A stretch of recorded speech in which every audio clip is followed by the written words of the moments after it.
So welcome back to our channel. So today we are building a worm farm. So my son and I decided we wanted to build a worm farm together.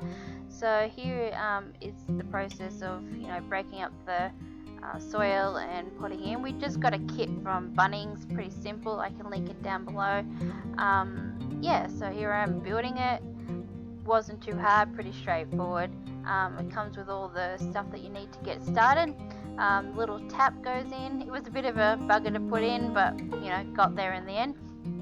So yeah, so putting this all together, and then once we get through, we start putting the dirt in.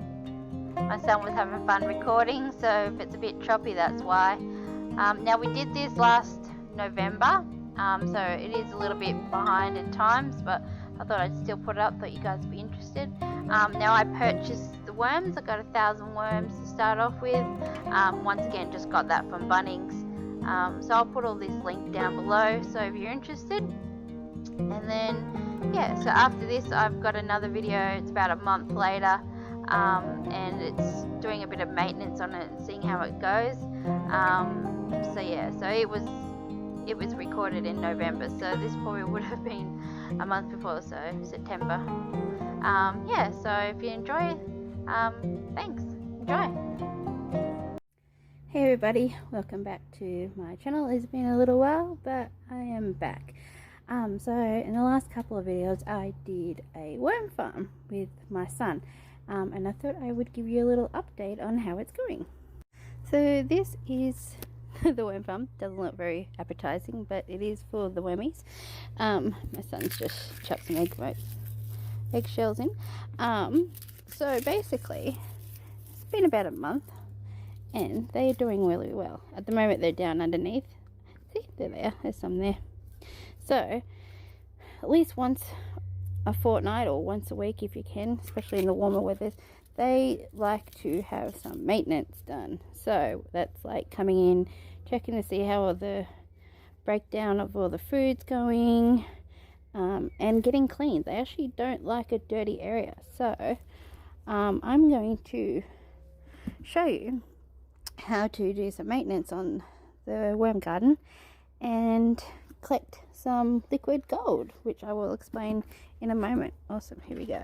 Okay, so first thing is you got to take off all the insulation. So for my little wormies I have a little Hessian bag thing that goes on top, and then I usually put some newspaper on top, just stuff that we get in the mail. This helps them keep moist but also insulated because they don't like the cold. In the cold they don't eat, so you want to keep them nice and warm where we can, but not too warm. So you got to keep them out of the sun. So can't cook them, but yeah, so don't mind that. That's just my cat playing on her scratching pole. Okay, so next we need a container to put the golden liquid in, basically worm tea or worm wee, as we're going to find out in a minute. So what I like to do is, because you got to give them a wash, but you don't want too much, so I usually fill up one of these containers, not sponsored, sorry about that, and I put it into the watering can, so I know exactly how much is going to come out, so I don't end up with too much of the stuff. Make sure it's got a little spray on it. You don't want to like literally wash them away. And then we come over here. Okay, so we come over here. Whoop, not very talented, and you just give them a good rinse down. And this is just, cleaning out their bathroom basically, because let's be real, they've got to go somewhere, and that's what creates the soil, is their feces, let's be real. And there, so that's done. Now so I forgot to mention when doing this, the first thing you actually need to do is, when you take all the insulation out, you need to wait about 5 minutes, so that the little wormies can actually go down. They don't like light, so what they'll do is they'll go down to the second layer, and then when you actually put the water and stuff on, it won't actually harm them too much then, because they don't really like swimming. So yeah. So the next thing is, now we need to put some more food on. So they've got a little bit in there. They've got some banana skins that weren't chopped up very small, unfortunately. Now I usually do chop them up, but I've got some big wormies in there, and this will last them at least a week or not two, which is good sometimes, because sometimes I do only clean them out every second week, because lately it's been really cold in November, weirdly enough, because it's actually summer in Australia, and normally we're getting up to 32 degrees, and lately we're getting a top of maybe 26 if we're lucky. So what you do is just sprinkle it all on, just dump it on. Likes to stick to my container, and these are just scraps from throughout the week, so they love anything vegetable. This is the best stuff.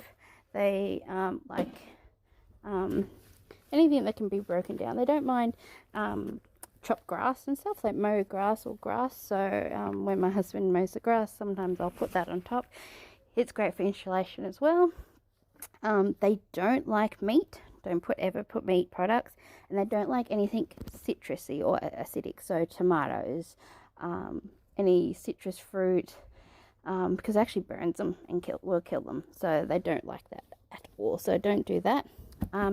Now that's their food. Now the other thing I also like to do is to put eggshells on. So through the week, when my son's been eating eggs for the day, for the week, I break up the eggs, keep the eggshells, break them up, and I also got so it's tea leaves, or you can also use coffee grounds.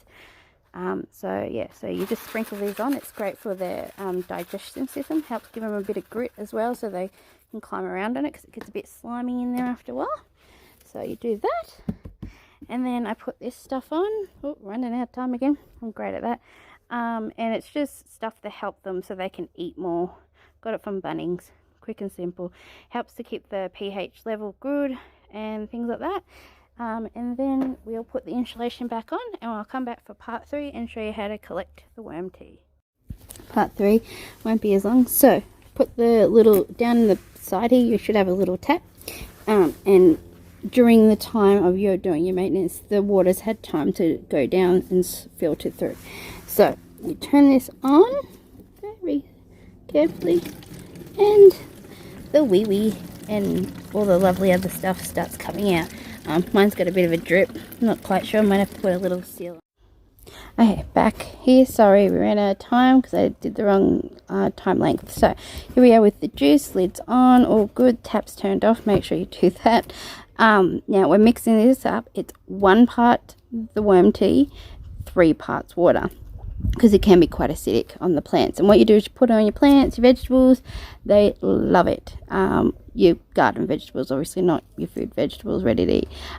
So they will soak it up. It is like liquid gold to them. It's all the nutrients and great stuff. Now don't freak out. Sometimes you will get some little wormies down the bottom. Don't stress. It's horrible, but you know, it will break down in the garden. So unfortunately you can't control everything. So yeah, now pre-warning, this stuff does stink, so probably wear some gloves. It doesn't smell great, but thank you for coming along with my journey. If you like it, please give it a thumbs up and share and join the group.